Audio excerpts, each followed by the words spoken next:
brothers and the occasional sister. Welcome to the Brochure Club. And if you are 60 or over, congratulations on being technically old, because 60 is considered old, although we don't get the benefit really of being old, that it would be the pension, like a bit of money each week until we're 65 here in New Zealand. And by the time I get to 65, which is in 3 years' time, they'll probably shift it to 70. But congratulations on being here still, if you're still with us, because a lot of you would have already, like me, you would have lost friends along the way. There's two things I want to say if you're over 60, before I kick this one right in the guts. First of all, never trust a fart. And secondly, never waste an erection. When you get to 60, you find some things happen, and this even happens to people in their 40s, but for me it was 60. You get up and you make a noise. It's like, ugh, just little noises like that. And I've become aware of this. What I want to say to my brothers and the occasional sister, if you are 60, now is not the time to be saving money. No. Spend every cent you've got. Give it to your kids, spend it on your partner, your loved ones, and don't spend it on things. Things don't make us happy. Spend it on doing shit or giving it to people that can do shit. My daughter has just inherited my ute. It's worth about 30 grand. It's a gift.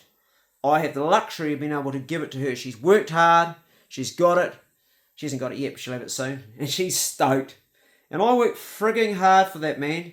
Took me, it's the first new vehicle I ever owned. I bought it in 2013, but I don't want to sell it and have the money. I want the joy of seeing my daughter enjoying my hard work, because I know that she will look after it and utilise it to have her own adventures, and that in turn is what it should be about. Don't, when you get to 60, always think about, well, you don't think about it anyway, do you? I stopped a long time ago. You don't care about what people think about what you wear or what you drive or what you live in. I mean, I live in a house that's fallen to bits and I couldn't give a rat's ass. And no one else cares, because no one's thinking about me and no one's thinking about you. We're invisible to most young people, us old farts. No one even sees us.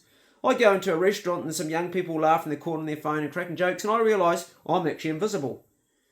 Don't fool yourself that they think you're there. They just see an old man in the corner and you don't actually, you're not important. That's the way it is. So why would you worry about what people think? And it's the same with my YouTube channel. I couldn't care two knobs of dingoes down what people think of me anymore, because I know how shit I am and I know how good I am. And they just, none of you guys are going to be at my funeral. And if you heard tomorrow that old Clay kicked the bucket, some of you go, oh, he was a wanker, or he was cool, fun to listen to. But you got to get on with your life, and that's the way it should be. We're all like that, aren't we? So you kind of like don't have to try hard anymore to be something you're not. You can be yourself. I mean, I started doing this really at 50. I think I started to really start being myself. At 60, it really sets in. We don't know how many summers we've got left, and more importantly, we don't know what the quality of those summers are. So my advice to my brothers that are in the 60s: stop working your frigging ass off. If you're paying off a mortgage still and you're really working hard to pay it off, maybe downscale your home. You don't have children anymore. It's just you and your wife, or maybe you're broken up, it's just you. Downscale.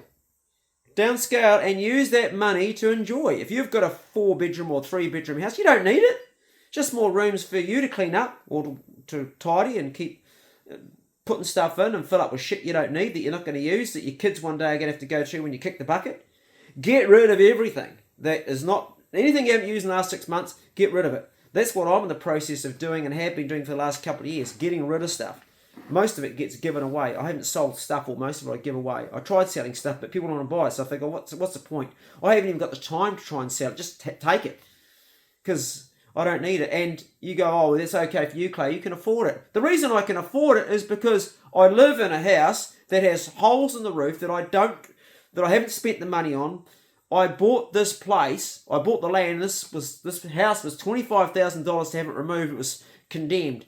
So I thought, well, I'll just keep living in it. Got my mate to fix up the kitchen so I can cook in there. I've got this little corner of the place, which is okay, but the windows are rotten. There's big gaping holes in the roof where the rats come through. There's a hole up there where maggots fell through the roof when my landlord was showing me through the ridge first time. because the rat had died up there. It doesn't matter. I don't care. And it's not going to make me happy. And if this was a brand new house, yeah, it'd be nice to have good water pressure. It'd be nice to have a bath. I might still get a bath. I've always wanted a bath. But really, not going to make me any happier. So, don't save now. Spend it, get rid of it. Because you're probably going to end up in a home if you're lucky. And then the government will look after you then. And you deserve that because you've been working hard your whole life paying taxes. That's why we pay taxes. And we pay a fuck ton of taxes. You're never even going to get to utilise all the taxes you paid. Unless you lived at 120 in a home where they pay for you each week. That's not going to happen. It's not going to happen to me, that's for sure. So, there's another thing. The other thing when you get to 60, look after your health. If you're eating shit, tidy it up now, because if you don't tidy up now, you never will. And it'll mean that your last few years, you're going to be really sick. Well, not necessarily, but there's a good chance. If you've got some problems, take care of them. And you don't need me to tell you. Diet, sleep, exercise, stress management, relationships, and exercise. And maybe some spiritual well-being for some of you too. Take care of it.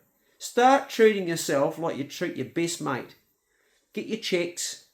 Go to the dentist. Get your man check. If I had my man check, it would have saved me a lot of pain and grief. That journey through cancer robbed me of so much. That was my journey. So you can really, really gain a lot by reaching 60 and still being here because you've got time to reflect and look around and be still and be calm in your own presence and think about, what am I really wanting to now do? I've given so much of myself to the world. Well, hopefully you have. What am I going to give to me? And for me, the answer last year was, I want to see Kiwi. Never seen Kiwi. I'm a Kiwi that's never seen a Kiwi. And one of my awesome patrons, Wendy, she paid for the trip, the helicopter trip, and we went to Stewart Island, and I saw Kiwi. I'd never been to Stewart Island, so I ticked that off the bucket list. What else do I want to do? Well, I want to shoot a whitetail, because I've always dreamed of shooting a whitetail. I shot the whitetail. Last year, I bought, it was actually, I think it was 2024. I forget. Yeah, 24. It's gone so fast. Time just got to that. My Toyota Land Cruiser V8. That was a dream. Probably should have spent $100,000 on a vehicle that I had to put another $50,000 of modifications into, but I did it anyway. Because fuck it. And as I've said to many people, I do have a regret about that. I do have one regret, and that only regret is I should have bought it 10 years earlier because I've had so much joy with it. Next month I'll be going away in it on a mission with Daniel, the guy that built my log cabin, and I'll be hunting. So last year I did things I wanted to do. Another thing I always wanted to do was I always wanted to shoot a pig at the bale. Having been strictly dog and knife hunter my whole life, I did it, and my mate Richard helped make that happen, and it was frigging awesome. A lifetime memory of a hunt that I'll always remember. I'm doing the things now, I'm having the experiences, and I will be going away with Daniel again on that same mission, that four-wheel drive away on my lovely truck, old Black Betty. Making things happen, and to me, is much more important than owning things. And I think the Toyota Land Cruiser is probably the most lavish thing I've ever bought in my life. And I've earned it.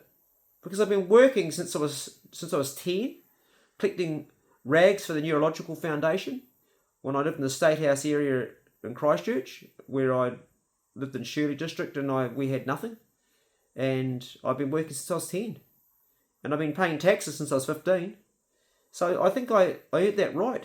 I raised my children. I paid for their upbringing, and one of them wasn't my biological son, but I raised him as if he was my own because he didn't have a dad around at the time.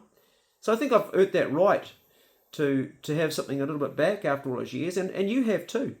If you're 60, if you're a man that's in your 60s, a lot of men that I've spoken to in their 60s, a lot of them are very lonely and spend a lot of time doom scrolling.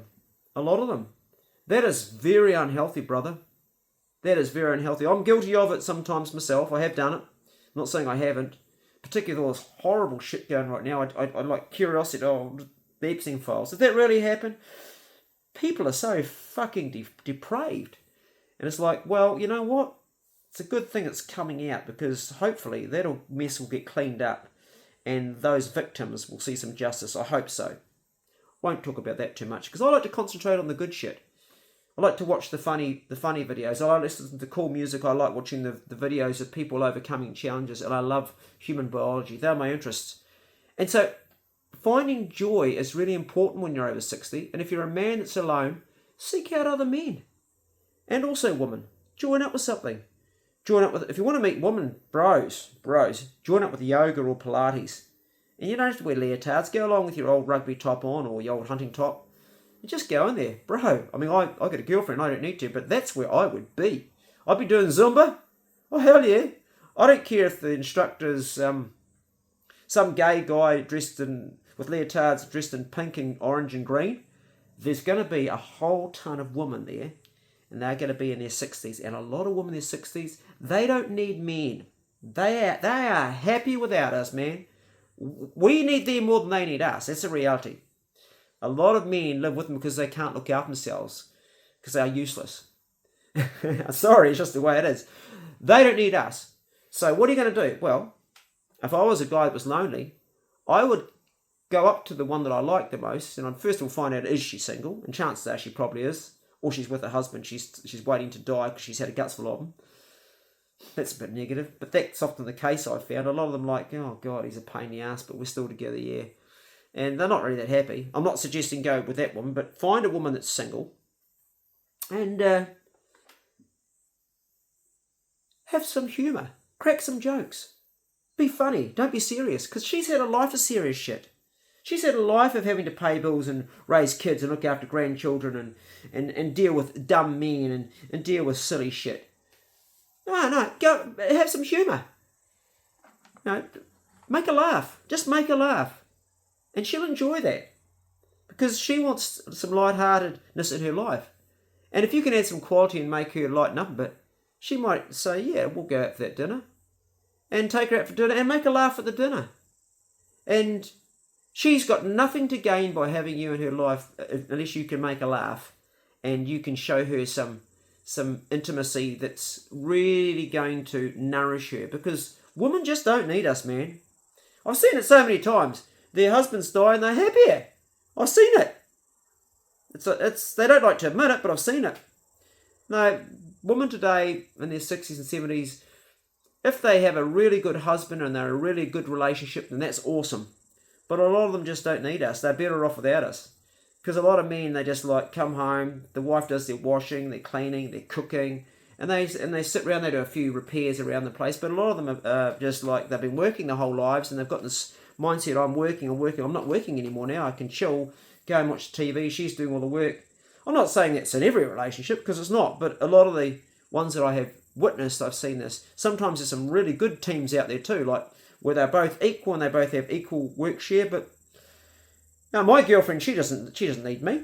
I met her and she was independent. She's got her own van, she goes camping in, she's got her own home, she's completely independent, and we do stuff together for fun. Yesterday we climbed up the back of the Richmond Range. That was fun. Day before we went for a walk. Well, we went for a bike ride, big long bike ride to Mapua. Had a coffee. We do things that are fun, but we don't need to be in each other's lives to be fulfilled or happy. It's just it's company. But you don't need a woman for company either, men. I mean, if you're a man over 60 and you're lonely, get a dog. Dogs are the best company. They are the best company. They will really, really be loyal to you, and they're always happy to see you. It doesn't matter even if you can't feed them; they'll still be loyal. They'll stick by you. You don't provide for your woman in some way. Eventually, she's going to go. The dog, he'll hang around forever. Mind you, dogs do restrict your travelling, and I've got 3 pig dogs, so they do restrict me a little bit. But overall, being 60 is good if you've got your health, and if you haven't got your health, then you're probably like me, and you probably lived a pretty wicked life. And it's caught up with you. I only managed to turn mine around probably 4 years ago. I turned it around. Man, that went fast. 58, I was diagnosed with heart disease after winning the battle with cancer, and I turned it around. Changed the whole lifestyle, literally. So you can always fix things, but don't leave it too late, because sometimes you can't, and sometimes you just die too, like a lot of my mates have. I can count. No, I can't. I was going to say on both hands, but the number's 12 now. I've lost 12 mates in the last 4 years that could have all pretty much save themselves if they just changed their lifestyle, but their lifestyle was killing them and they just carried on with it, predominantly what they were eating. And that's science. Anyway, I'm not going to rattle on about that. So if you're a bloke that's alone and you're in a situation where you live in a bigger house and you're paying a big mortgage, maybe you need to downsize, reach out to groups if you're lonely. Don't scroll. And exercise. Get one of these. They're revolutionary. I'm now wearing it. I'm using it to track all my biomarkers, my sleep, my exercise. I don't put what my food is in there because I eat like a horse and I can't be fucked all day tapping in that. But I just eat everything out of my garden. So I know I'm eating all veggies and fruit and nuts and seeds and shit. So I don't need to look at that. But I don't track macros or micros or anything like that there. I'm pretty careful about what I eat though, and I'm also very proactive at making sure I'm getting the right sort of tucker, but also make sure I enjoy it too. So these are good because you can monitor your sleep, and you can monitor exercise, and those two things can really help with making the quality of your life better. And as I said at the beginning of this video, go and spend your money. Go and buy one if you haven't got one. Set it up. Pair it with your cell phone, your Android, and keep an eye on yourself. This measures my VO2 max. So on my bike, my VO2 max is 50.4, but when I'm running, it's 47. Bit of a discrepancy. So somewhere in between probably, which is not bad for an old fart. And that's one of the markers we look for long life. VO2 max, grip strength, leg strength. They're really important markers. There's a few other ones, but they're probably, some of the things that are important. Anyway, that's enough yakking for me today. It's been long enough. 17 minutes. We're going to go into 18 to wrap this up. Have a freaking good day, gentlemen. And remember, as always, these are only my views and not necessarily correct. I'm always ready to be wrong, and I'm always ready to be proven wrong. And I like to hear when I'm wrong, because I like to be a better man for myself and my community. So if you see anything I'm doing that's flawed, just comment. You can't hurt my ego. It got lost. It shriveled up a long time ago when they removed my prostate. And a long time ago, I have little ego left. So just tell me, Clay, you're way off course here, mate. These are the facts. Here's the evidence. Here's the link. And I'll look at it. And I'm always prepared to be wrong.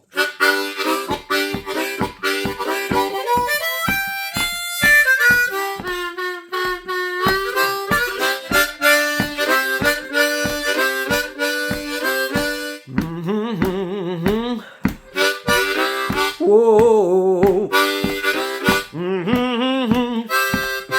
Whoa. Whoa, yeah.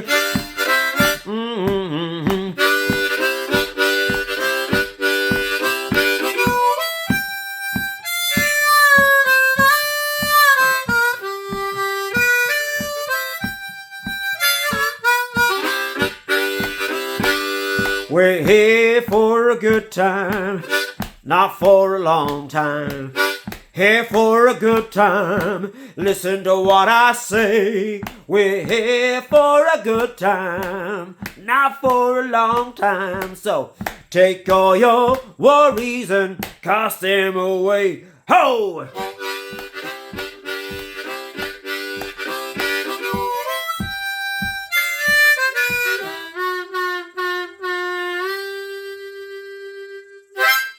Go steady, and we'll see you in the next Brochure Club video. See you later.